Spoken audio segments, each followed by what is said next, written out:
अस्सलाम वालेकुम व्यूवर्स, आप देख रहे हैं हमारा यूट्यूब चैनल। आज हम आपको एक ऐसी बात बताने जा रहे हैं जिसे सुनकर आप भी हैरान और परेशान रह जाएंगे। जी हाँ दोस्तों, अदालत में जमैमा खान रो पड़ी। ऐसी क्या मजबूरी थी कि जमैमा खान के आंसू निकल आए और जमैमा खान ज़ारो कतार रोने लगी।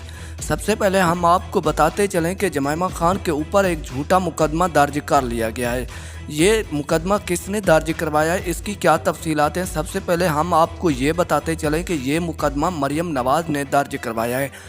क्योंकि मरियम नवाज़ को ये डर है कि कहीं जमैमा खान इमरान खान को सपोर्ट ना करें और उसे फ़ौरन फंडिंग ना करें। इसी हवाले से मरियम नवाज़ ने जमैमा खान के ऊपर फ़ौरन फंडिंग का केस दर्ज करवा लिया है। लेकिन जमैमा खान ने अपने वकील के साथ अदालत में पेश हुई और कानून के मुताबिक कार्रवाई करने का फैसला किया और कहा कि वह कानून का एहतराम करती हैं और कानून से बालातर नहीं है और कानून के हुक्म के मुताबिक ही वो फैसला सुनेंगी और जो भी कार्रवाई होगी वो कबूल करेंगी। लेकिन उन्होंने कहा कि ये एक झूठा मुकदमा है और अगर ऐसा ना हुआ तो वो भी जवाबी कार्रवाई करेंगी और कानून के मुताबिक मरियम नवाज़ को सज़ा दिलवाएंगी। Thanks for watching. अल्लाह हाफिज़।